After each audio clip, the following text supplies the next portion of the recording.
لا حول ولا قوة إلا بالله العلي العظيم حسبنا الله ونعم الوكيل نعم المولى ونعم النصير أعوذ بالله من الشيطان اللعين الرجيم بسم الله الرحمن الرحيم الحمد لله رب العالمين والعاقبة للمتقين والجنة للموحدين والنار للملحدين والصلاة والسلام على أشرف الأنبياء والمرسلين سيدنا وشفينا ونبينا مولانا بالقاسم محمد اللهم صل على محمد وآلہ الطیبین الطاہرین المعصومین ولعنۃ اللہ علی اعدائہم اجمعین من یومنا ھذا الی یوم الدین اما بعد فقد قال اللہ سبحانہ وتعالی فی القرآن المجید وقولہ الحق بسم اللہ الرحمن الرحیم ان الدین عند اللہ الاسلام صلوات بر محمد وآل محمد۔ حضرات، عمان مسقط کی امام بارگاہ میں یہ عشرہ جس عشرے سے میں خطاب کر رہا ہوں، اس عشرے کا موضوع ہے اسلام اور مسلمان۔ یہ آیت جسے سرنامہ بیان قرار دیا ہے بہت مشہور و معروف آیت ہے، جس میں اللہ کا اعلان یہ ہے کہ اسلام ہمارا دین ہے۔ سب سے پہلے تو تمہید میں ایک بات کہہ دوں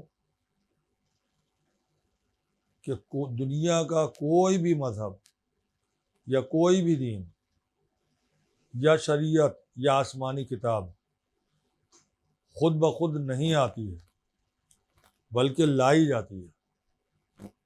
توریت خود نہیں آئی، جناب موسیٰ لے کر آئے۔ زبور خود نہیں آئی، جناب داؤد لے کر آئے۔ انجیل خود نہیں آئی، جناب عیسیٰ لے کر آئے۔ تو معلوم یہ ہوا کہ مذہب خود نہیں آتا ہے بلکہ لایا جاتا ہے، لہذا مذہب کو ایک لانے والے کی ضرورت ہے۔ اور عزیزان محترم، جو مذہب دنیا میں خود آ نہیں سکتا ہے وہ زمانے میں خود پھیل بھی نہیں سکتا، اس لیے مذہب پھیلنے کے لیے آتا ہے۔ تو زمانے میں خود بخود پھیل نہیں سکتا، جو خود آ نہیں سکتا وہ خود پھیل بھی نہیں سکتا۔ تو جس طرح سے مذہب کو ایک لانے والے کی ضرورت ہے، اسی طرح سے مذہب کو ایک پھیلانے والے کی ضرورت ہے۔ اور جو مذہب زمانے میں خود آ نہیں سکتا ہے، زمانے میں خود پھیل نہیں سکتا ہے، وہ خطرے کے وقت خود کو بچا بھی نہیں سکتا ہے، لہذا اسے ایک بچانے والے کی ضرورت ہے۔ نتیجہ یہ نکلا کہ مذہب کو تین شخصیتوں کی ضرورت ہے۔ ایک مذہب کو لانے والے کی ضرورت ہے، ایک مذہب کو پھیلانے والے کی ضرورت ہے، ایک مذہب کو بچانے والے کی ضرورت ہے۔ تو اسلام کو بھی تین ہی شخصیتوں کی ضرورت ہے۔ ایک اسلام کو لانے والے کی ضرورت ہے، ایک اسلام کو پھیلانے والے کی ضرورت ہے، ایک اسلام کو بچانے والے کی ضرورت ہے۔ آج ہمارے اوپر ایک اعتراض ہوتا ہے کہ یوں تو معصومین کی تعداد زیادہ ہے، مگر ہماری مجالس میں، ہماری محافل میں، ہمارے جلسوں میں 3 معصومین کا تذکرہ زیادہ ہوتا ہے، 3 معصومین کے فضائل زیادہ بیان ہوتے ہیں، حضور کے فضائل زیادہ بیان ہوتے ہیں، اس کے بعد مولا کائنات کے فضائل زیادہ بیان ہوتے ہیں، اور امام حسین علیہ السلام کے فضائل و مصائب زیادہ بیان ہوتے ہیں۔ تو 3 کا تذکرہ زیادہ کیوں ہوتا ہے؟ تو اس کا جواب یہ ہے کہ اسلام کو بھی 3 ہی شخصیتوں کی ضرورت ہے۔ ایک اسلام کو لانے والے کی ضرورت ہے، ایک اسلام کو پھیلانے والے کی ضرورت ہے، ایک اسلام کو بچانے والے کی ضرورت ہے۔ ہم محمد کے فضائل بیان کرتے ہیں تو یاد رکھیے گا، محمد نام ہے اس شخصیت کا جو اسلام کو لے کر آیا ہے۔ ہم علی کے فضائل بیان کرتے ہیں تو علی نام ہے اس شخصیت کا جس نے زمانے میں اسلام کو پھیلایا ہے۔ ہم حسین کے فضائل زیادہ بیان کرتے ہیں تو حسین نام ہے اس شخصیت کا جس نے اپنا سب کچھ قربان کر کے اسلام کو بچایا ہے۔ صلوات پڑھنے پر محمد وآل محمد، اللہم صلی علی محمد وآل محمد۔ تو اسلام کو ایک لانے والے کی ضرورت ہے، ایک اسلام کو پھیلانے والے کی ضرورت ہے، ایک اسلام کو بچانے والے کی ضرورت ہے۔ اسلام اور مسلمان کے عنوان سے آج میں ابتدا یہاں سے کرنا چاہتا ہوں کہ دین اسلام اللہ کا دین ہے، جیسا کہ ابھی میں نے کہا ان الدین عند اللہ الاسلام، اللہ کا پسندیدہ دین، اللہ کا دین اسلام ہے۔ تو جب اللہ کا دین اسلام ہے تو دنیا میں جتنے ادیان پائے جاتے ہیں، جتنے مذاہب پائے جاتے ہیں، ان تمام ادیان و مذاہب میں سب سے بہتر، سب سے اعلیٰ، سب سے اچھا دین اسلام کو مانا جائے گا۔ اسلام سب سے اچھا دین ہے، سبھی مسلمان کہتے ہیں، وہ کہنا ہی پڑے گا، مجبوری ہے ان کی، اس لیے کہ اگر کوئی مسلمان دوسرے کسی دین کو اسلام سے اچھا کہے گا تو اسلام سے خارج ہو جائے گا، یا جس مذہب کو وہ مانتا ہے وہ اپنے مذہب کو اچھا کہنے کے بجائے دوسرے مذہب کو اچھا کہے گا تو اپنے مذہب میں توڑ ہی رہے گا، خارج ہو جائے گا۔ تو مسلمان کہے کہ دین سب سے اچھا ہے، یہ کوئی قیمتی بات نہیں ہے۔ اگر غیر مسلم کہے کہ اسلام سب سے اچھا ہے تو اس کی ایک قیمت پیدا ہو جاتی ہے۔ تو میں غیر مسلم ایک بہت بڑے مصنف، بہت بڑے محقق، دنیا کے عیسائی مذہب سے ان کا تعلق تھا، برنارڈ شاہ ان کا نام تھا، بہت بڑے مصنف ہیں، بہت بڑے محقق ہیں، انہوں نے دنیا کے تمام ادیان اور تمام مذاہب کا مطالعہ کیا، اور دنیا میں جتنی قومیں ہیں ان تمام قوموں کا مطالعہ کیا، اس کو ایک کتاب لکھی، اور کتاب کا خلاصہ جو انہوں نے لکھا ہے وہ میں آپ کے سامنے پیش کر رہا ہوں۔ برنارڈ شاہ نے لکھا کہ دنیا میں بہت دین پائے جاتے ہیں، لیکن تمام ادیان اور تمام مذاہب میں سب سے بہترین دین اگر کوئی ہے تو وہ دین اسلام ہے۔ یہ کوئی مسلمان نہیں کہہ رہا، یہ عیسائی مذہب کا ماننے والا مصنف اور محقق کہہ رہا ہے۔ اس نے پوری تحقیق کرنے کے بعد، ہر مذہب کی تحقیق کرنے کے بعد اس نے یہ لکھا کہ سب سے بہترین دین اسلام ہے۔ لیکن پہلا جملہ تو بہت میٹھا ہے، لیکن دوسرا جملہ مسلمانوں کے لیے بہت کڑوا ہے۔ اس نے کہا جتنے ادیان پائے جاتے ہیں سب میں بہترین دین اسلام ہے، اور جب قوموں کا جائزہ لیا تو اس نے لکھا کہ جتنی قومیں دنیا میں پائی جاتی ہیں ان میں سب سے بدترین قوم کا نام ہے مسلمان۔ تو ہماری سمجھ میں یہ بات نہیں آتی، جب اسلام سب سے اچھا ہے تو مسلمان بھی سب سے اچھا ہونا چاہیے۔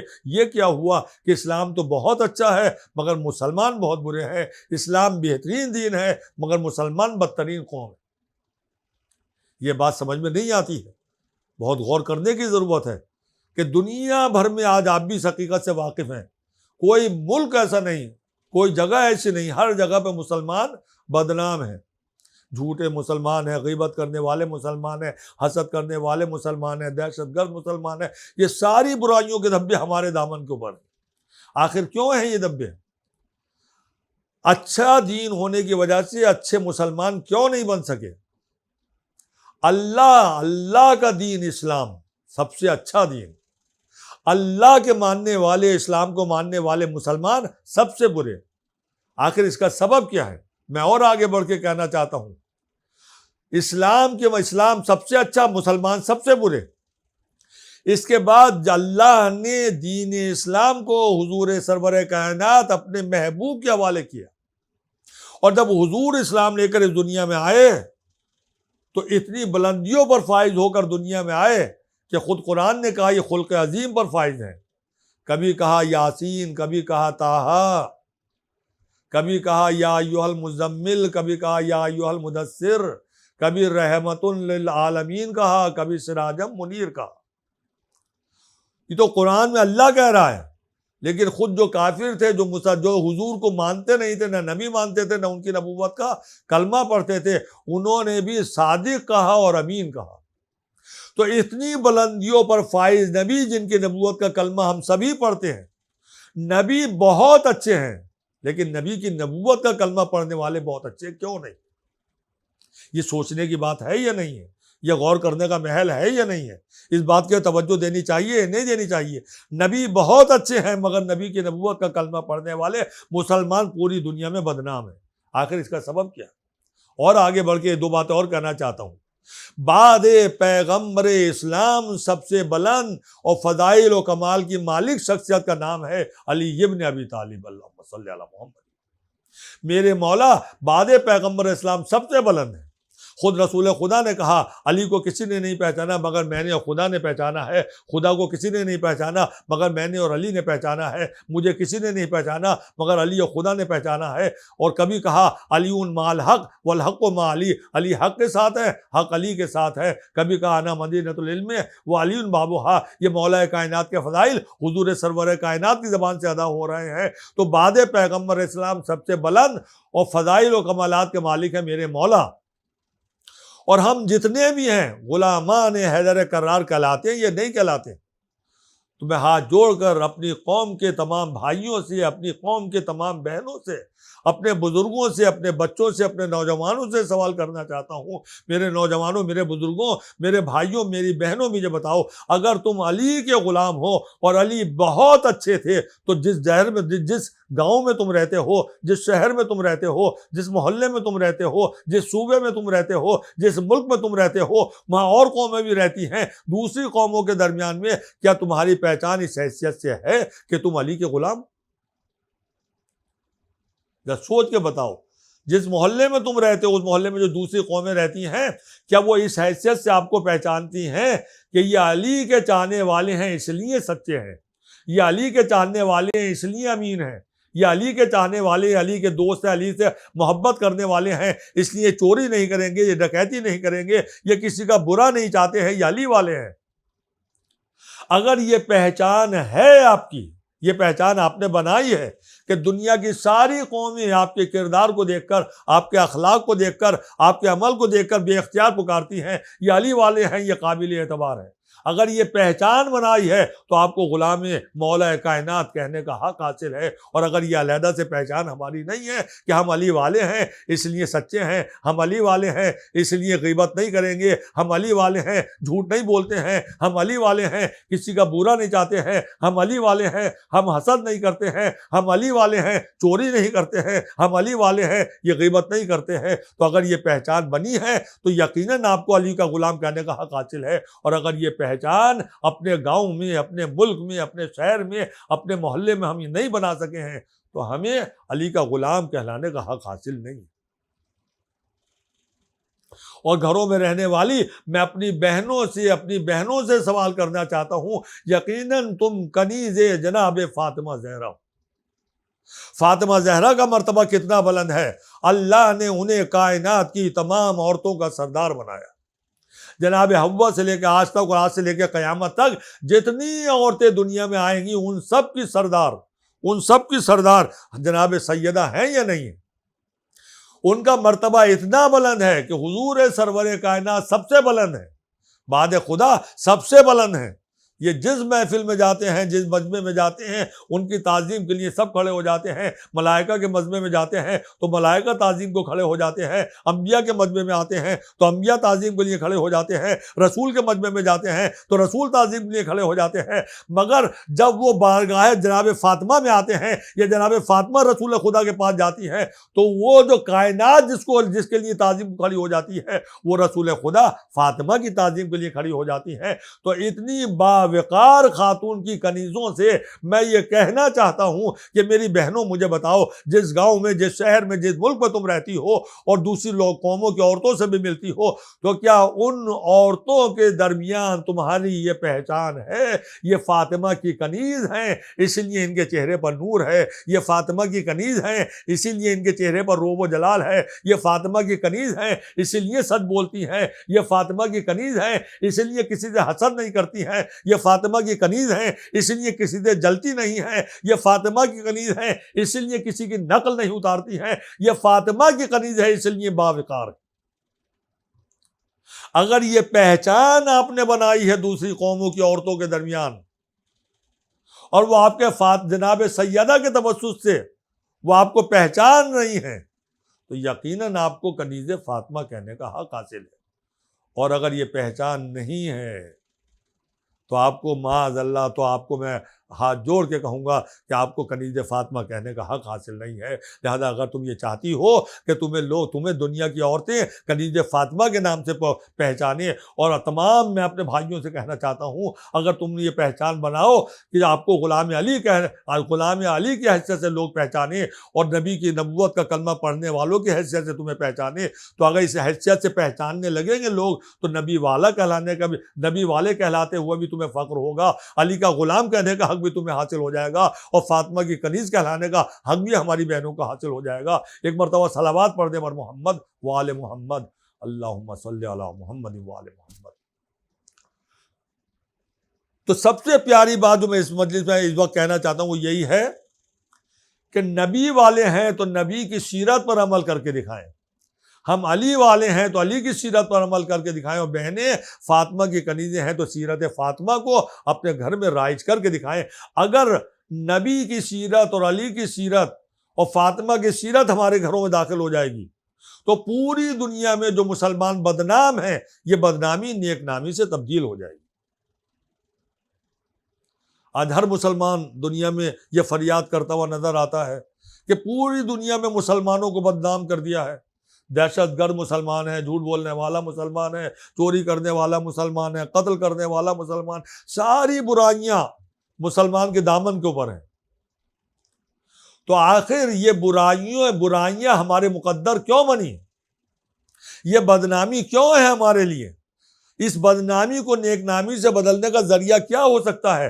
ہم کیسے نیک نامی حاصل کریں اور بدنامی سے چھٹکارا پائیں؟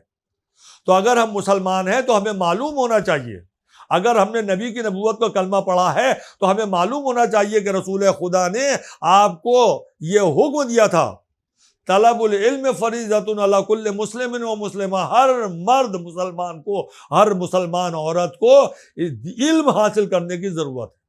اگر بدنامی کو نیک نامی سے بدلنا چاہتے ہو تو علم حاصل کرو. رسول نے اپنی نبوت کا کلمہ پڑھنے والے مسلمانوں کو حکم دیا تھا کہ علم حاصل کرو اگر عزت حاصل کرنا چاہتے ہو. مولا کائنات اور دوسرے ائمہ معصومین نے اپنی حیات طیبہ میں اپنے سے محبت کرنے والے اور اپنے دوستوں کو یہ حکم دیا تھا کہ علم حاصل کرو. نبی نے کہا تھا علم کھوئی ہوئی چیز ہے جسے تمہیں حاصل کرنا، یہ تم اس کے مالک ہو، یہ تمہارے ہاتھ سے چھین کے کوئی اور لے گیا ہے، لہذا اس علم کو تم دوبارہ حاصل کرو.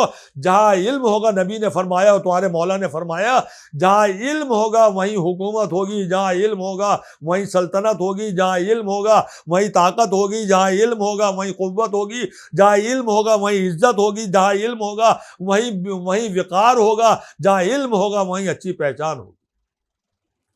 اور جب علم نہیں رہے گا تو عزت نہیں، ذلت مقدر بنے گا.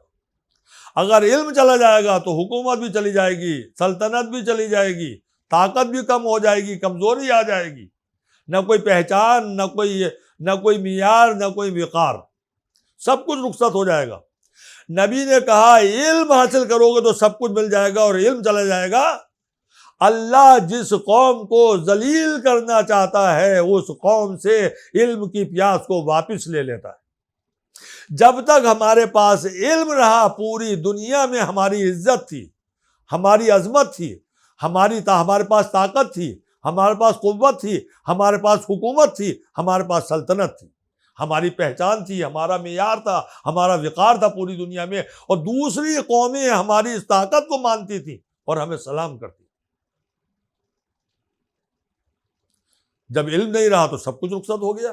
آپ اٹھا کر دیکھیں تاریخ تو آپ کو معلوم ہوگا کہ 4 صدی عیسوی سے لے کر 8ویں صدی عیسوی تک 500 سال کا زمانہ ایسا بہترین سنہری دور گزرا ہے جہاں 1/3 دنیا کے اوپر، 1/3 دنیا کے اوپر اسلام کی حکومت تھی، مسلمانوں کی حکومت تھی، اور 2/3 دنیا، 2/3 دنیا جو بچی اس پر مسلمانوں کی حکومت کا قبضہ تھا،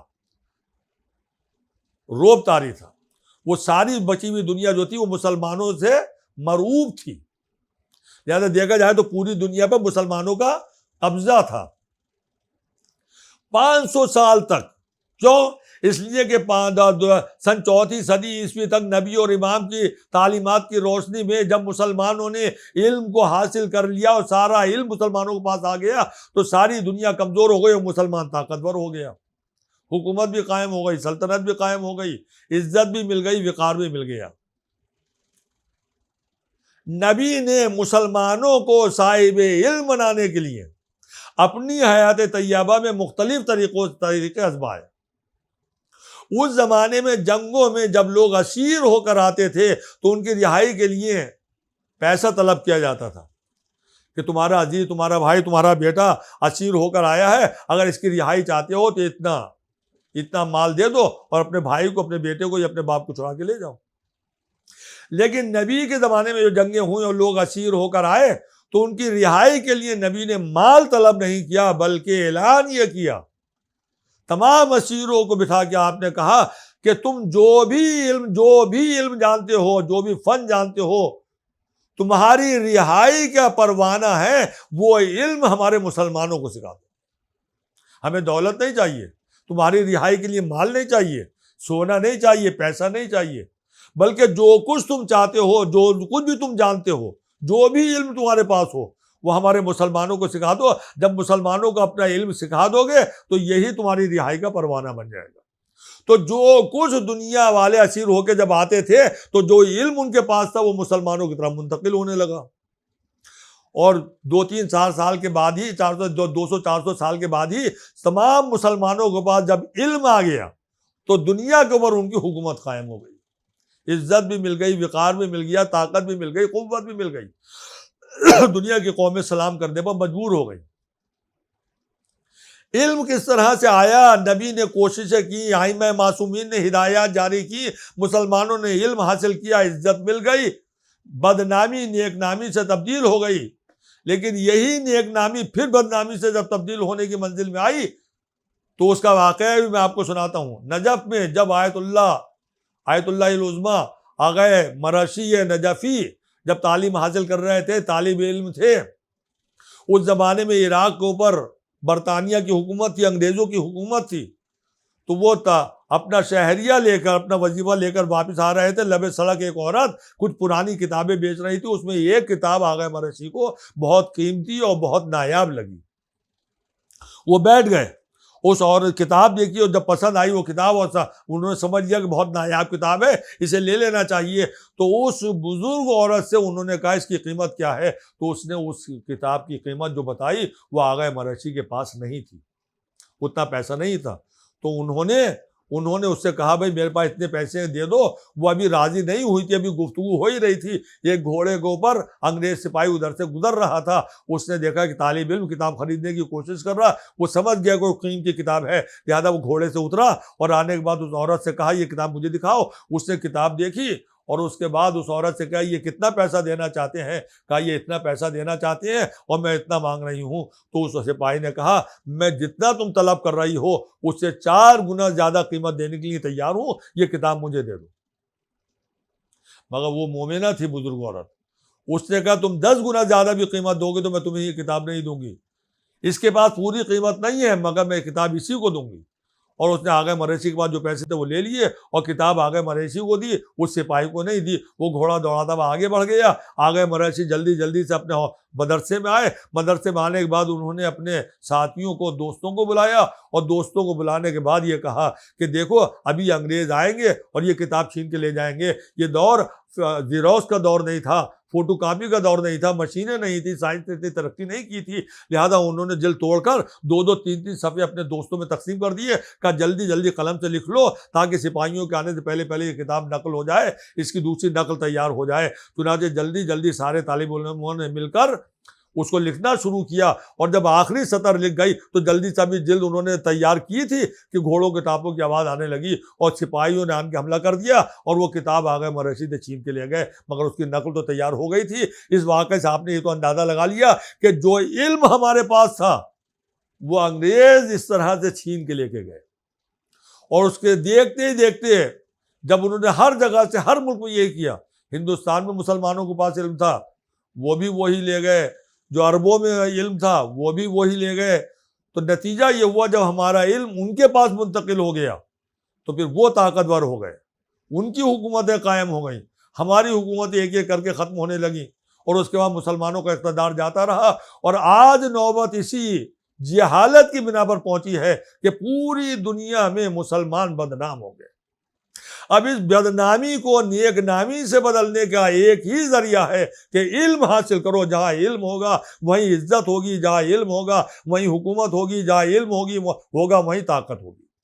لہذا علم حاصل کرنے کی ضرورت ہے، جب علم مل جائے گا تو سب کچھ مل جائے گا۔ تو پہلی چیز، اگر ذلت اور رسوائی کو نیک نامی سے بدلنا چاہتے ہو تو علم کو حاصل کرنا ہی ہوگا۔ اور آپ یہ بھی یاد رکھیں، میرے سامنے جو میرے بات سننے والے لوگ ہیں ان میں زیادہ تر شیعان حیدر کرار ہیں۔ یہ وہ شیعہ ہیں جو امام زمانے کے ظہور کی میں تعجیل کے لیے ہر نماز میں دعا کرتے ہیں اور کہتے ہیں مولا جلدی آ جائیے، مولا جلدی آ جائیے، مولا جلدی آ جائیے۔ میں ان تمام مولا کے شیعوں سے ایک سوال کرنا چاہتا ہوں کہ اگر مولا آ گئے تو حکومت اسلامی قائم کریں گے، اور جب حکومت اسلامی قائم کریں گے تو انہیں پڑھے لکھے لوگوں کی ضرورت پڑے گی، جاہلوں کی ضرورت نہیں پڑے گی۔ انہیں پڑھے لکھے لوگوں کی ضرورت پڑے گی، انہیں انجینئر چاہیے، انہیں ڈاکٹر چاہیے، انہیں پروفیسر چاہیے، انہیں ٹیچر چاہیے، انہیں سائنسداں چاہیے نہیں چاہیے؟ جاہلوں پر حکومت، کوئی دنیا کی حکومت جاہلوں کے بلبوتے پر نہیں چلتی ہے، پڑھے لکھے لوگوں کے بلبوتے پر حکومت چلتی ہے۔ جس ملک میں، جس حکومت میں پڑھے لکھے لوگوں کی تعداد زیادہ ہوگی وہ حکومت مضبوط مانی جاتی ہے، اسی ملک میں امن و چین و سکون قائم ہو جاتا ہے۔ تو میں پوچھنا چاہتا ہوں، اپنے تمام بزرگوں سے پوچھنا چاہتا ہوں، اپنے تمام بھائیوں سے بہنوں سے پوچھنا چاہتا ہوں، میرے بھائیوں، میرے دوستوں، میرے بھائیوں میں جو میری بہنوں، مجھے بتاؤ، اللہ نے تمہیں بچے دیے ہیں، مولا کی دعاؤں سے تمہیں بچے نصیب ہوئے ہیں، بتاؤ میرے دوستوں، میرے بھائیوں، میری بہنوں، بتاؤ اپنے بچوں میں تم نے کتنے انجینئر مولا کے لیے پیدا کیے؟ مولا آئیں گے تو پوچھیں گے انجینئر بنائے ہیں میرے تمہیں، ہم نے، ہمارے بچے، جو تمہارے بچے تھے وہ ہماری امانت تھے، بتاؤ تم نے انجینئر کتنے بنائے ہیں؟ بتاؤ تم نے ڈاکٹر بنائے ہیں یا نہیں بنائے ہیں؟ بتاؤ تم نے ٹیچر اور پروفیسر بنائے ہیں یا نہیں بنائے ہیں؟ بتاؤ تم نے سائنسداں بنائے ہیں یا نہیں بنائے ہیں؟ کاروباری بھی چاہیے، تجارت کرنے والے بھی چاہیے، کھیتی کرنے والے بھی چاہیے، سب چاہیے میرے مولا کو۔ تو یہ کچھ، اگر اللہ نے آپ کو 2-4 بیٹے دیے ہیں، بیٹیاں دی ہیں، تو سب کو تعلیم یافتہ بنانا چاہیے، اس لیے کہ مولا آنے کے بعد ہر ماں باپ سے سوال کریں گے، بچے ہماری امانت تھے، تم نے ہمارے لیے کیا تیار کیا؟ سپاہی بھی چاہیے، فوجی بھی چاہیے، سب چاہیے، ڈاکٹر بھی چاہیے، انجینئر بھی چاہیے۔ تو ہر بچے کو اس نیت کے ساتھ تعلیم دلاؤ کہ ہمارا بچہ مولا کے لیے تیار۔ اس لیے جب مولا آئے اور حکومت اسلامی قائم ہو تو بچے آگے بڑھ کے کہیں مولا انجینئروں کی ضرورت ہے، ہم نے اسی لیے انجینئر بنے ہیں کہ آپ کے کام آ سکیں۔ ڈاکٹر آگے بڑھ کے کہیں ہمارے ماں باپ نے ہمیں ڈاکٹر اس لیے بنایا ہے کہ ہم آپ کی حکومت میں کام کر سکیں۔ انجینئر آگے بڑھ کر کہے کہ ہمارے ماں باپ نے ہمیں انجینئر اس لیے بنایا ہے ہم آپ کے کام آ سکیں۔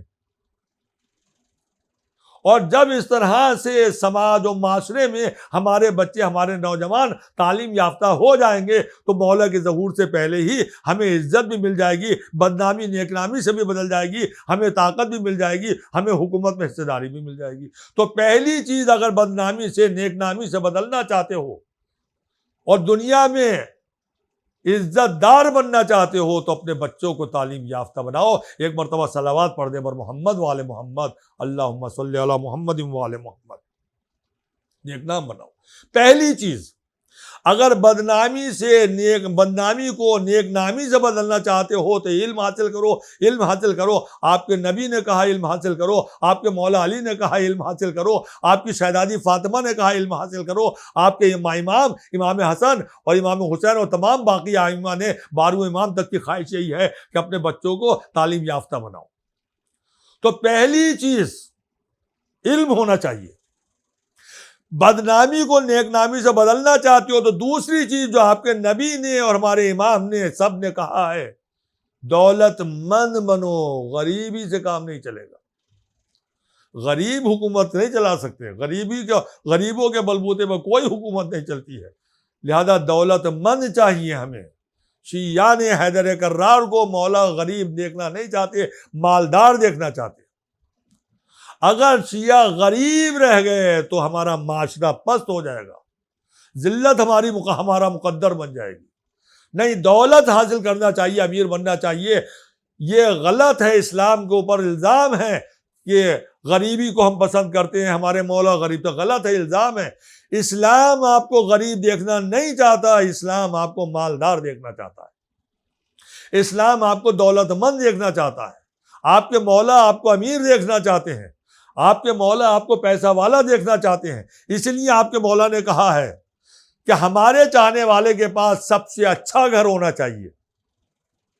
مولا نے کہا کہ ہمارے چاہنے والے، ہمارے محبت کرنے والوں کو وسیع گھر چاہیے، جس میں روشنی بھی ہو اور ہوا بھی ہو۔ اچھا اور بہترین گھر ہونا چاہیے مولا کے چاہنے والوں کو۔ مولا نے کہا تمہارے پاس سواری بھی اچھی ہونی چاہیے۔ اس زمانے میں گھوڑے ہوا کرتے تھے، آج کے زمانے میں کار ہوتی ہے۔ سب سے اچھی سواری آپ کے پاس ہو، آپ کے دسترخوان پر سب سے اچھا کھانا ہو، آپ کے جسم میں جو کپڑے ہوں سب سے اچھے ہوں، مالدار ہونا چاہیے۔ اسی لیے نبی نے اور بعد میں آنے والے ائمہ نے اپنے چاہنے والے، اپنے ماننے والوں سے کہا تم نوکری تلاش مت کرو، تجارت کرو، کاروبار کرو، اس لیے کہ نوکری میں رزق کم ہے، تجارت میں رزق زیادہ ہے۔ اگر پیسہ زیادہ نہیں ہے تو چھوٹا موٹا کاروبار کرو، اور چھوٹے موٹے کاروبار کو آگے بڑھانے کی کوشش کیجیے، اور اتنا بڑھائیے کہ بازار آپ کا محتاج ہو جائے، مارکیٹ پر آپ کا قبضہ ہو، یعنی ہر چھوٹا موٹا دکاندار آپ سے مال لینے پر مجبور ہو جائے، اتنا اچھا مال آپ لے کر آئے، یعنی ہر علی والا ایماندار بازار میں مانا جائے۔ آپ کو معلوم ہے مولا علی یہودی کے باغ میں سینچائی کرتے تھے، یہودی کی ہم مزدوری کرتے تھے، کیوں؟ اور نہیں ملتے تھے؟ ایک طرف یہ کہا جاتا یہودی دشمن تھے، مولا ان کے دشمن تھے، تو دشمن تھے تو پھر بات کو ان کے جا کے مزدوری کیوں کرتے تھے؟ وہ علی ہی کو پسند کیوں کرتے تھے؟ اس کی وجہ یہ ہے کہ یہودی دشمن تھا، مگر وہ یہ بھی جانتا تھا کہ یہ ایمانداری کے ساتھ مزدوری کرتے ہیں، محنت کرتے ہیں، یہ حرام خوری نہیں کرتے ہیں، یہ علی ہیں، یہ ایماندار ہیں، یہ علی ہیں، یہ سچے ہیں، یہ ہمارے ساتھ غداری نہیں کریں گے، اور بڑی محنت کے ساتھ جتنی اجرت لے رہے ہیں اس سے زیادہ محنت کر کے مجھے فائدہ پہنچائیں گے۔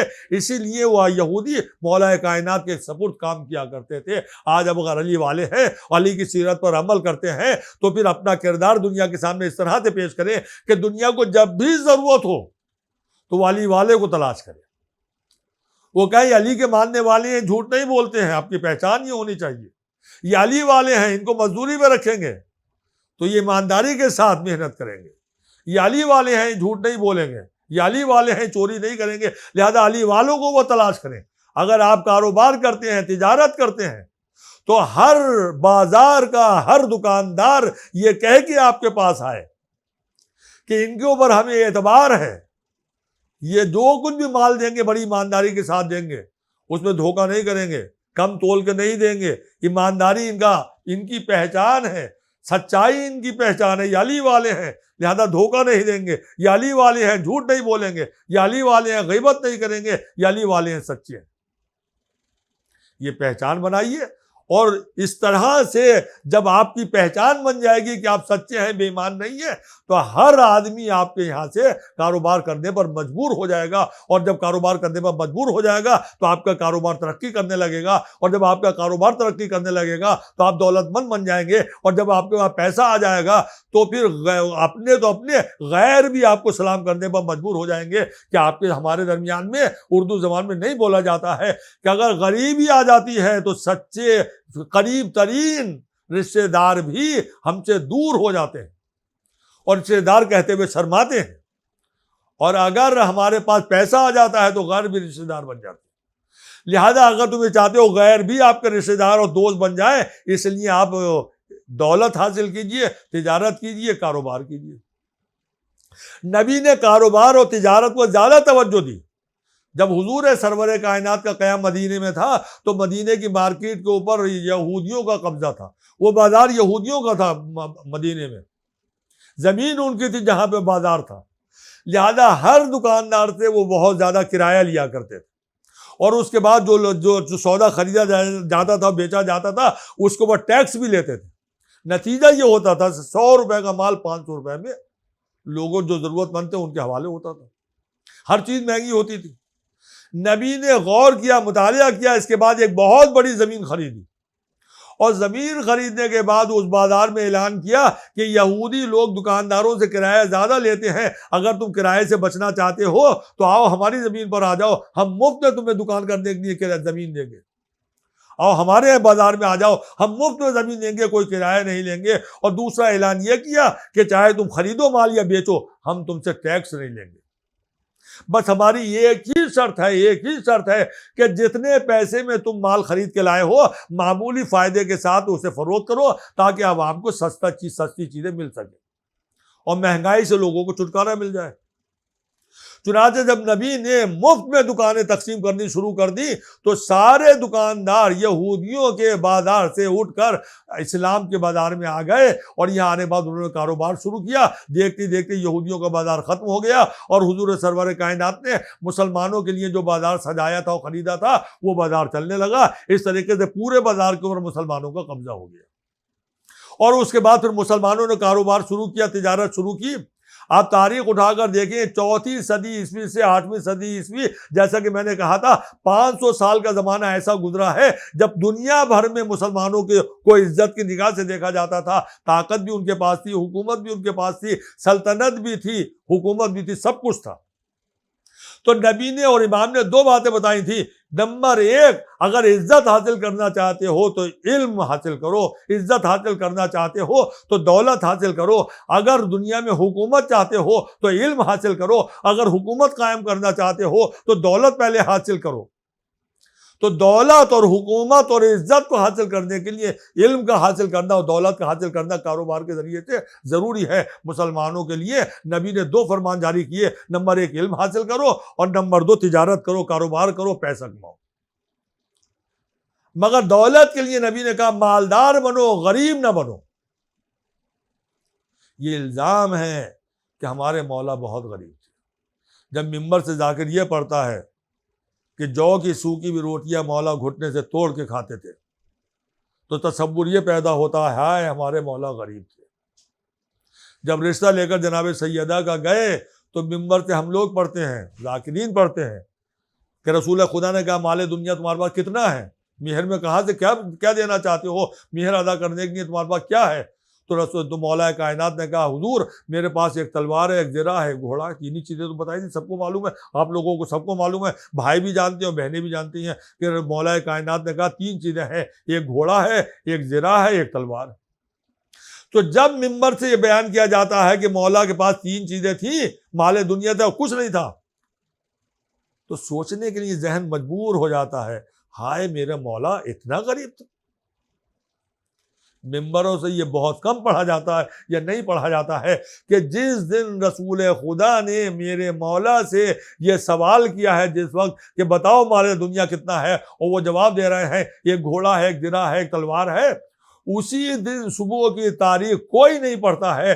اسی دن صبح کو تمام زمینوں سے جو مولا کے پاس پیسہ آیا تھا, دولت آئی تھی, وہ لاکھوں درہم و دینار تھے, لاکھوں درہم و دینار تھے جو مولا نے اعلان کیا. اور اس کے بعد وہ درہم و دینار تقسیم کرنے شروع کیے, غریبوں کو بانٹا, یتیموں کو دیا, بیواؤں کو دیا, اسیروں کو دیا, یتیموں کو دیا, اور بانٹتے بانٹتے وہ سارے لاکھوں درہم و دینار جو تھے وہ تقسیم کر کے مولا اٹھ گئے. ایک پیسہ بھی اپنے لیے, اپنے گھر کے لیے نہیں روکا تھا مولا نے, اور وہاں سے اٹھ کر آئے تھے, جناب رسول خدا کا پیغام ملا اور وہاں گئے. تو جب مولا کائنات سے پوچھا بتاؤ کیا ہے تمہارے پاس مال دنیا سے, تو انہوں نے 3 ہی چیزیں بتائی تھیں کہ میں واقعی صحیح کہا تھا, جو کچھ مال دنیا تھا وہ یتیموں, اسیروں, غریبوں میں تقسیم کر دیا.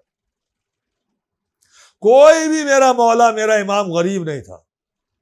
جو کی سوکھی بھی روٹیاں گھٹنے سے توڑ کر کھاتے ہوئے مولا علی کو سب دیکھتے ہیں, دسترخوان امام حسن کسی کو یاد نہیں رہتا. کتنے دولت مند تھے میرے مولا, غریبی سے وہ اللہ مولا نے منع کیا ہے, دولت مند بننے کے لیے کہا ہے. آپ سوچو یتیموں, غریبوں, بیواؤں میں اتنا تقسیم کرتے تھے, جب مولا کے ہاتھ سے لے کر جاتے تھے تو وہ مالدار بن جاتے. جب آخری وقت آیا ہے میرے مولا کا تو اتنی دولت تھی میرے مولا کے پاس، اتنی زمینیں تھی، اتنے چشمے تھے. آپ وصیت نامہ میرا مولا کا اٹھا کے دیکھو، کتنے چشمے میرے مولا نے بیواؤں کے نام وقف کر دیے، کتنی زمینیں تھیں جو یتیموں کے نام کر دی، کتنی زمینوں کی آمدنی تھی جو غریبوں کے نام وقف کر دی. اور سب کچھ تقسیم کرنے کے بعد یتیموں، بیواؤں، غریبوں کو کسی کو زمین دی، کسی کو گھر دیے، کسی کو چشمے دیے، سب کچھ دینے کے بعد میں میرے مولا کے پاس کتنا مال بچا تھا، اتنا مال بچا تھا کہ امام حسن علیہ السلام نے آرام سے زندگی گزاری اور دسترخوان امام حسن مشہور ہو گیا. اور امام حسین کے پاس اتنا مال ورثے میں ملا تھا، ترکے میں ملا تھا امام حسین علیہ السلام کو کہ جب 28 رجب کو حسین چلے ہیں مدینہ چھوڑ کر. سوچو آج ہم کوئی سفر کرتے ہیں اپنے اہل خانہ کے ساتھ تو کتنے بھی دولت مند ہوں، ہمیں سفر کرتے کرتے جیب ہلکی معلوم ہونے لگتی ہے. ذرا سوچو میرے مولا کتنے مالدار تھے، جب مدینے سے چلے ہیں تو ہزاروں کی تعداد میں لوگ ساتھ ساتھ تھے، ان سب کا خرچہ تنہا میرے مولا اٹھا رہے تھے. مکے تک آئے ہیں تب بھی بہت بڑا مجمع میرے مولا کے ساتھ تھا، اور مکے سے پھر بعد کو لوگ ہٹنا شروع ہوئے ہیں، لیکن مکے تک بہت بڑا مجمع تھا. مدینے سے لے کے کربلا تک 6 مہینے تک میرے مولا نے اتنے بڑے قافلے کا خرچ اٹھایا. مدینے سے مکے آئے، مکے سے کوفے کے راستے، اور کوفے سے پھر کربلا تک اتنے بڑے قافلے کا خرچ اٹھاتے ہوئے جب کربلا میں پہنچے ہیں 2 محرم کو حسین، تو اس وقت بھی میرے مولا کے پاس اتنی دولت تھی کہ آپ نے بنی اسد کو بلا کر کربلا کی ساری زمین خریدی اور نقد پیسہ ادا کیا. نقد پیسہ ادا کیا. کوئی کہہ سکتا مولا غریب تھے؟ نہیں، مولا بہت اتنا پیسہ کہ نقد زمین ادا کی. اور آپ کو معلوم ہے کہ بعد شہادت امام حسین یزیدی فوج جو حملہ کر رہی تھی اور لوٹنے کے لیے آئی تھی، وہ اسی خیال سے آئی تھی کہ یہ بہت بڑے امیر ہیں، یہ دولت مند ہیں، ابھی خیمے میں سب کچھ خرچ کرنے کے بعد بھی خیمے کے اندر ابھی دولت بہت باقی ہے، اسی لیے تو لوٹ رہے تھے. اور انہوں نے وہ ساری دولت لوٹی اور لوٹنے والے اچھا خاصے مالدار بنے. یہ اور بات ہے انہیں وہ دولت کھانا نصیب نہیں ہوا. تو کوئی بھی آپ کا مولا غریب نہیں تھا، کوئی بھی آپ کا مولا فقیر نہیں تھا، سب امیر تھے اور دولت مند تھے. اور اسی لیے ہر مولا اور ہر امام یہ چاہتا ہے کہ ان کے چاہنے والے امیر بنے، دولت مند بنے. اور کاروبار کے لیے متوجہ کیا ہے کہ کاروبار کرو، تجارت کرو، دولت مند بنو. 2 باتیں میں نے آپ کے سامنے پیش کی، ایک تیسری بات اور پیش کرنا چاہتا ہوں اور یہ مجلس تمام ہو جائے گی. اگر ذلت و رسوائی کو نیک نامی سے بدلنا چاہتے ہو تو علم حاصل کرو.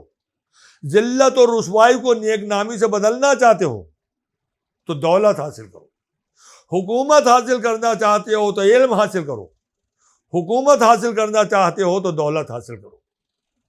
دنیا کی قوموں کے سامنے عزت و آبرو کے ساتھ زندگی گزارنا چاہتے ہو تو علم حاصل کرو اور تجارت کے ذریعے سے دولت حاصل کرو. یہ 2 باتیں. اور تیسری بات آپ کے ہمارے رسول نے، ہمارے امام نے کہا اپنے درمیان میں یونٹی قائم کرو. بڑے افسوس کی بات ہے، امام کہتے ہیں یونٹی قائم کرو، اتحاد قائم کرو. ہم چھوٹی چھوٹی چیز کے اوپر مولا کے ماننے والے، مولا کے ماتم کرنے والے، محرم میں غم منانے والے، کالے کپڑے پہننے والے بھی چھوٹی چھوٹی چیزوں کے اوپر اتحاد کو توڑ دیتے ہیں. کبھی انجمن کے نام پر اتحاد ٹوٹ جاتا ہے، کبھی کسی مسجد کے نام پر اتحاد ٹوٹ جاتا ہے، کبھی کسی مسجد میں اتحاد ٹوٹ جاتا ہے.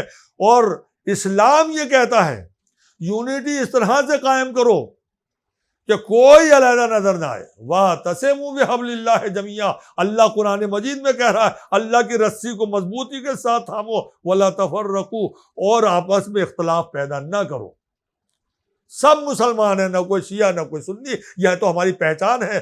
مگر اتحاد و یونٹی قائم کرنے کے لیے سب مسلمانوں کو ایک لائن پر آنا پڑے گا. ہمارے چھٹے امام حسن عسکری علیہ السلام، اللہم صلی علی محمد وعلی، انہوں نے اپنے آخری وقت میں اپنے تمام شیعوں کو جمع کر کے کہا کہ دیکھو شیعوں تو کہا کہ شیعوں میرے چاہنے والے، ہم سے محبت کرنے والے، سنو کہ اگر تمہارے محلے میں کوئی تمہارا بھائی سنی رہتا ہے تو اس کی مدد کرو. اگر وہ غریب ہے تو اس کی مدد کرو. اگر اس کے شادی بیاہ ہے تو اس کی خوشی میں شریک ہو جاؤ، مبارکباد دینے کے لیے جاؤ. اگر اس کے یہاں کوئی بیمار ہے تو اس کی تعزیت کے لیے جاؤ، اگر اس کے لیے کسی کا انتقال ہو گیا ہے تو تعزیت پیش کرنے کے لیے جاؤ، جنازہ اٹھے تو تشییع جنازہ میں شریک ہو جاؤ۔ تو سنی اور شیعوں کے درمیان میں اختلاف ختم کرنے پر یونٹی قائم کرنے کی ضرورت ہے۔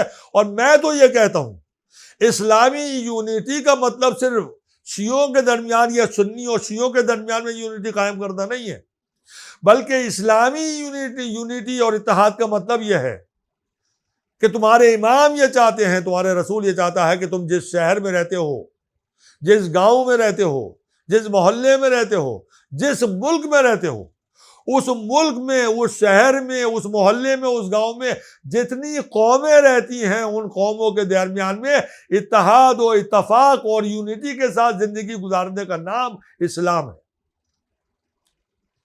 آپ کو یاد ہے کہ رسول خدا کے پاس جب یہودی آتے تھے تو یہ اپنی آبا ان کے لیے بچھا دیا کرتے تھے، اس طرح سے محبت کا ثبوت ہے۔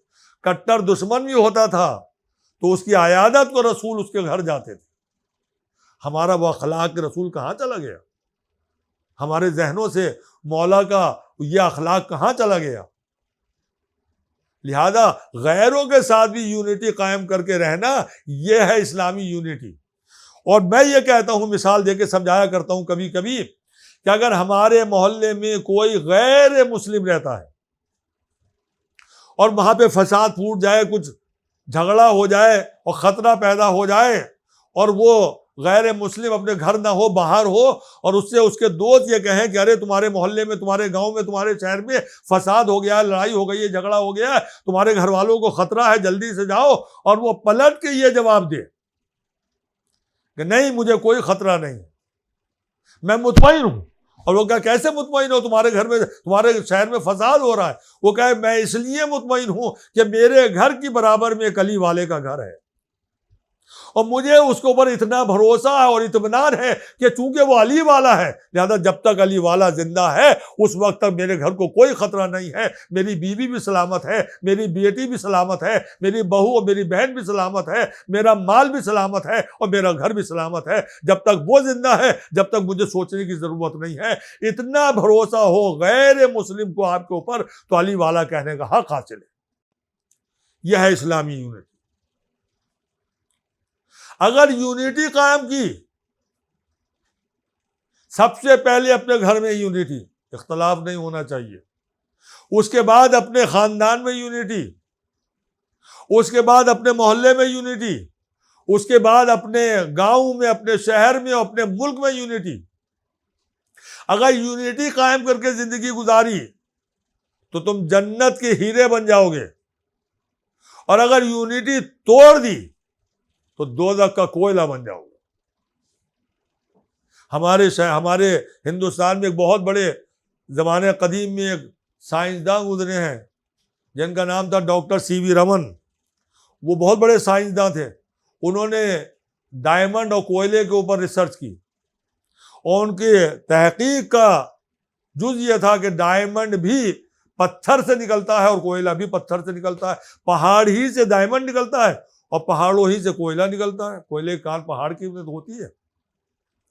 تو انہوں نے یہ مطالعہ کیا کہ پتھر کوئلہ کب بنتا ہے اور وہی پتھر ڈائمنڈ اور ہیرا کب بنتا ہے۔ انہوں نے اپنی ریسرچ کا جو خلاصہ دنیا والوں کے سامنے رکھا، تو انہوں نے یہ دنیا والوں کے سامنے پیشکش جو کی اور اپنا خلاصہ پیش کیا ریسرچ کا، تو امریکہ والے سائنسدان نے بھی کہا کہ جو کچھ ڈاکٹر سی وی رمن نے کہا وہ سچ ہے، برطانیہ والوں نے بھی کہا کہ جو کچھ انہوں نے کہا بالکل سچ ہے، اس میں کوئی اختلاف نہیں پایا جاتا ہے، اور تمام دنیا کے سائنسدانوں نے آج تک اس کا اختلاف نہیں کیا، کہا جو ڈاکٹر سی وی رمن کی تحقیق تھی، ریسرچ تھی، وہی آخری۔ انہوں نے اپنی ریسرچ کیا پیش کی، اس کا خلاصہ یہ تھا، وہ انہوں نے کہا کہ دیکھو پتھر کوئلہ کب بنتا ہے اور پتھر ڈائمنڈ کب بن جاتا ہے۔ کہا سورج کے جو ایلیمنٹ ہے، وہ ایلیمنٹ سارے کے سارے ایلیمنٹ جب کسی پتھر کے اوپر متحد ہو کر آ جاتے ہیں تو وہ پتھر ڈائمنڈ اور ہیرا بن جاتا ہے۔ ایلیمنٹ سورج کے جب پتھر کے اوپر آ جاتے ہیں متحد ہو کر تو وہ پتھر بن جاتا ہے ڈائمنڈ، ہیرا۔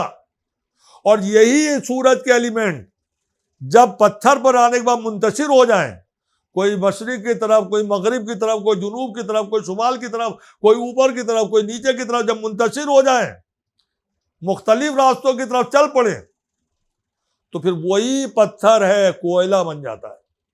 یعنی یونٹی کے نتیجے میں ڈائمنڈ وجود میں آتا ہے, اور یونٹی اور اختلاف, یونٹی ٹوٹ جانے اور اختلاف کی شکل میں کوئلہ وجود میں آتا ہے. اور آپ یاد رکھیں کوئلہ اور ڈائمنڈ کا مستقبل یہ ہے کہ ڈائمنڈ بینک کے لاکر میں رکھا جاتا ہے اور کوئلہ بھٹی میں جلایا جاتا ہے.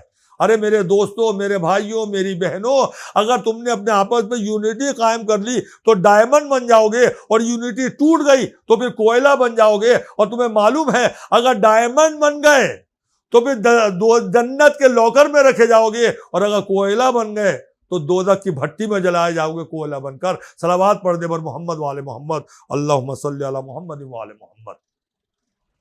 یونٹی میں بہت طاقت ہے. آج کی مجلس میں تمام کر دی. اس مجلس کا خلاصہ یہ ہے کہ دنیا میں طاقت اور حکومت حاصل کرنا چاہتے ہو, سلطنت حاصل کرنا چاہتے ہو, عزت و آبرو کے ساتھ زندگی گزارنا چاہتے ہو, اور دنیا کی دوسری قوموں کی نظر میں مسلمانوں کو سب سے بلند درجے پر فائز دیکھنا چاہتے ہو, عزت و آبرو کی زندگی گزارتے ہوئے دیکھنا چاہتے ہو, تو نمبر 1 علم حاصل کرو, نمبر 2 تجارت کے ذریعے سے دولت مند بنو, اور تیسری بات ہے آپس میں یونٹی قائم کر کے زندگی گزارو. اگر یہ تینوں چیزیں حاصل ہو جائیں گی تو پھر کربلا کا وجود ہوگا. اس لیے کہ کربلا کے میدان میں جو امام حسین علیہ السلام کے ساتھ بہت مختصر تھے مگر تینوں صفتیں ان کو حاصل تھی. وہ علم میں بھی باکمال تھے, وہ دولت مند بھی تھے, اور ان کے درمیان میں یونٹی بھی پائی جاتی تھی. اور جو یزید کی طرف لاکھوں کی فوج تھی ان میں تینوں چیزیں مفقود تھی, ندارت تھی, نہ ان کے پاس علم تھا, نہ ان کے پاس دولت تھی, نہ ان میں یونٹی پائی جاتی تھی. تو ان کے پاس طاقت نہیں تھی, وہ کمزور تھے, یہ طاقتور تھے. اور جو طاقتور ہوتا ہے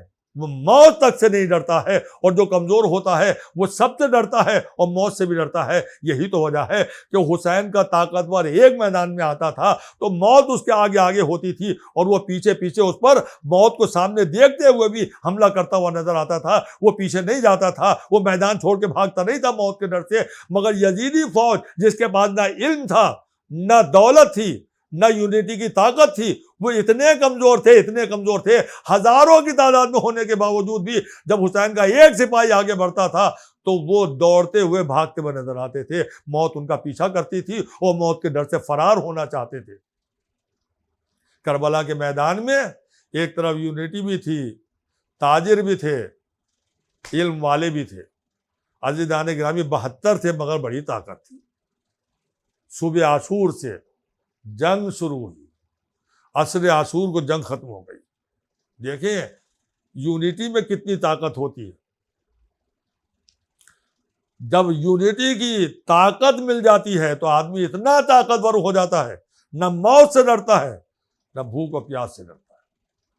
عصر عاشور کو جنگ تمام ہو گئی, حسین کا سر نو کے نیزہ پر بلند ہو گیا. الا قتل الحسین بکربلا والا ذبح الحسین بکربلا کی صدائیں کربلا کے میدان میں گونج چکی ہیں. اور اس کے بعد ہم یہ کہتے ہیں کہ کربلا والے 3 دن کے بھوکے پیاسے تھے, کربلا والے 3 دن کے بھوکے پیاسے تھے, اہل بیت 3 دن کے بھوکے پیاسے تھے. ارے میرے دوستو, جو کربلا میں عصر عاشور کے دن شہید ہو گئے وہ 3 دن کے بھوکے پیاسے تھے, علی اکبر 3 دن کے بھوکے پیاسے تھے, عباس 3 دن کے بھوکے پیاسے تھے, حسین 3 دن کے بھوکے پیاسے تھے, مسلم ابن اوسجہ 3 دن کے بھوکے پیاسے تھے. یہ سب کچھ صحیح ہے, لیکن زینب ان کی پیاس کب بجھی؟ ام کلثوم کو کھانے کے لیے پینے کے لیے پانی کب ملا؟ سکینہ کی پیاس کب بجھی؟ مجھے تو کربلا کی تاریخ یہ بتاتی ہے جب تک عباس زندہ رہے سکینہ اور سکینہ کے ساتھ 32 بچے خیمے کے در پر کھڑے ہو کے کہتے تھے یا امہ ہو الا تج, اے چچا ہمیں پیاس نے مار ڈالا, ہائے چچا ہمیں پیاس نے مار ڈالا. لیکن جب عباس کے شان قلم ہو گئے تو پھر سکینہ نے نہیں کہا کہ مجھے پیاس لگی ہے, چچا جان پانی کا انتظام کر دو. سکینہ خاموش ہو گئی تو سارے بچوں نے بھی پانی مانگنا بند کر دیا. اب سکینہ کی پیاس کب بجھی؟ تاریخ میں بعض لوگ ممبر سے پڑھتے ہیں کہ شام غریبہ میں کہیں سے آب و دانہ کا انتظام ہو گیا تھا. ارے میری بہنوں, ارے میرے بھائیوں, میرا ذرا سنو اور توجہ کے ساتھ سنو. ہمارے گھر میں اگر ایک جنازہ رکھا ہوتا ہے تو ہم اس وقت تک کھانا پانی نہیں کھاتے پیتے ہیں جب تک وہ جنازہ اٹھ نہیں جاتا ہے. جن کے دروازے کے اوپر 72 جنازے پڑے ہوں, کہیں عباس کا جنازہ, کہیں عباس کے کٹے ہوئے بازو, کہیں حسین کا زخمی جسم, کہیں علی اکبر کا زخمی کلیجہ, وہ ماں بہنیں کسی کے بھی ہاتھ سے آب و دانہ کیسے لے لیں؟ اور ذرا سوچو جو فوج اتنی ظالم ہو کہ علی اصغر کو پانی دینے کے بجائے 6 شعبہ تیر سے شہید کر رہی ہو، وہ آدھے گھنٹے کے بعد اتنی رحم دل کیسے ہو جائے گی کہ جناب سکینہ اور زینب کی خدمت میں آب و دانہ بھیج دے؟ نہیں میرے دوستو، اول تو کہیں سے انتظام نہیں ہوا، انتظام ہو بھی جاتا تو یہ لوگ استعمال نہیں کرتے۔ بہت غیرت مند گھرانہ تھا۔ پھر انہیں آب و دانہ کہاں ملا اور کیسے ملا؟ 10 محرم کو حسین شہید ہوئے، 11 محرم کو لٹا ہوا قافلہ چلا ہے کربلا سے، اور کربلا سے چلنے کے بعد یہ قافلہ کوفے 13 محرم کو پہنچا۔ مجھے نہیں معلوم 11 محرم کو کہیں سے پانی ملا، مجھے نہیں معلوم 12 محرم کو کہیں سے آب و دانہ ملا، نہیں مجھے نہیں معلوم۔ مجھے تو صرف اتنا معلوم ہے کہ 13 محرم کو جب یہ لٹا ہوا قافلہ کوفے کے بازار میں پہنچا ہے اور تماشا دیکھنے کے لیے آ گئے ہیں۔ اعلان ہو گیا تھا تماشا دیکھو اسیروں کا، تو تماشا دیکھنے والے آ گئے تھے۔ اسی لٹے ہوا قافلہ جب آگے بڑھ رہا تھا تو ایک ناکے کے اوپر جناب زینب بیٹھی تھی، ان کی گود میں سکینہ بیٹھی تھی۔ ارے عزادارو ذرا سوچو اور ذرا اولاد والوں کلیجے کو تھامو۔ آج 13 محرم کو سکینہ بھوک اور پیاس کی وجہ سے اتنی لاغر اور ضعیف ہو گئی تھی کہ تاریخ میں لکھا ہے کہ ہونٹ سوکھے ہوئے تھے، زبان پر کانٹے پڑ گئے تھے، حلق سوکھا ہوا تھا، آنکھوں کے سامنے حلقے بن گئے تھے، اتنی کمزور تھی کہ بولتی تھی تو زینب کو آواز سنائی نہیں دیتی تھی۔ جناب زینب نے محسوس کیا کہ جناب سکینہ نے اپنے بابا کے کٹے ہوئے سر کو دیکھا، رو کے کچھ کہا مگر زینب کے کانوں میں آواز نہیں آئی۔ اپنے چچا کے کٹے ہوئے سر کو دیکھا، کچھ کہا مگر زینب نہ سمجھ سکی۔ علی اکبر کے سر سے کچھ کہا مگر سکینہ نہ سن سکی۔ تو ایک مرتبہ زینب نے کہا بیٹی تم اپنے بابا سے کیا کہہ رہی ہو، تم اپنے چچا سے کیا کہنا چاہتی ہو، اپنے بھیا سے کیا کہہ رہی ہو؟ ارے میری بیٹی جو ان سے کہنا چاہتی ہو مجھ سے کہہ دو، اس لیے کہ تمہارا باپ تو شہید ہو گیا، تمہارے چچا کے بازو قلم ہو گئے، تمہارے بھیا کا زخمی کلیجے پر زخم لگ گیا، نہ بابا ہے نہ چچا ہے نہ بھیا ہے، مجھ سے کہہ دو۔ تو جناب سکینہ نے کہا پھوپھی اماں مگر میں آپ کو تو مجبور پاتی ہوں۔ جناب زینب رونے لگی، کہا بیٹی تجھے میرے حق کی قسم ہے، جلدی بتا بابا سے کیا کہہ رہی ہے۔ تو جناب سکینہ نے سر کو جھکا کے بہت آہستہ سے کہا کہ پھوپھی اماں پیاس لگی ہے۔ جناب زینب نے سر کو جھکا لیا، آنکھوں سے زاروں قدر آنسو جاری ہو گئے، مگر اس بے کسی اور بے بسی کو ایک عورت نے محسوس کر لیا جو چھت پہ بیٹھی بھی تماشا دیکھ رہی تھی۔ اس نے کہا بی بی تمہاری بچی پیاسی تو نہیں رہ سکتی۔ وہ جلدی سے گئی، ایک کوزے میں پانی لے کر آئی، جناب زینب کو دیا، لو بی بی اپنی بچی کو پانی پلا دو۔ جناب زینب نے کوزہ ٹھنڈا کوزہ سکینہ کے ہاتھ میں رکھ دیا، لے بیٹی پانی پی لے، مگر عزادارو ابھی لبوں تک کوزہ نہ گیا تھا، اس عورت کی آواز آئی، اے بیوی میں نے سنا ہے تم جیسے یتیموں اور اسیروں کی دعائیں قبول ہوتی ہیں، اس بیٹی سے کہہ دو پانی پینے کے بعد میرے لیے دعا کر دے۔ بس عزادارو زینب نے سکینہ کے ہاتھ پر ہاتھ رکھ دیا، اے بیٹی پانی بعد میں پینا، پہلے اس کے لیے دعا کر دے۔ زینب نے کہا بتاؤ تمہاری دعا کیا ہے، جلدی بتاؤ۔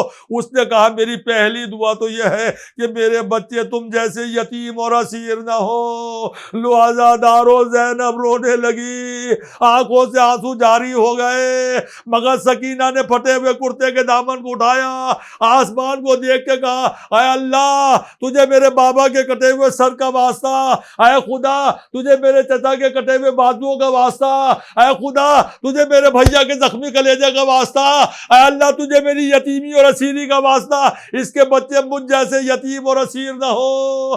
زینب نے کہا جلدی سے دوسری دعا بتا۔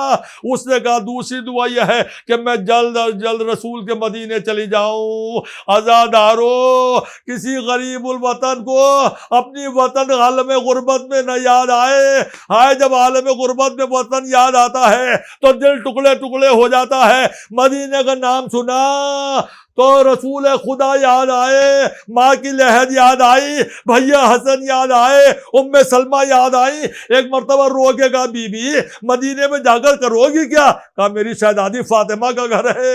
زینب نے کلیجہ تھام کے بقی کا رخ کیا، اے اماں تمہاری چاہنے والی بازار کوفہ میں ملی ہے۔ اور اس کے بعد کہا بی بی فاطمہ زہرا دنیا میں نہیں ہے، اب مدینے جا کر کیا کرو گی؟ اس نے کہا میری شہزادی زینب تو ہے، میری شہزادی ام کلثوم کلثوم تو ہے، میرا شہزادہ حسین تو ہے۔ بھائی اتنا سننا تھا۔ زینب نے کہا اپنی شہزادی اور شہزادے کو پہچانتی ہے؟ کہا کیسی باتیں کرتی ہو، گہوارہ ہاتھوں سے جھلایا ہے، اپنے ہاتھوں سے کھانا کھلایا ہے۔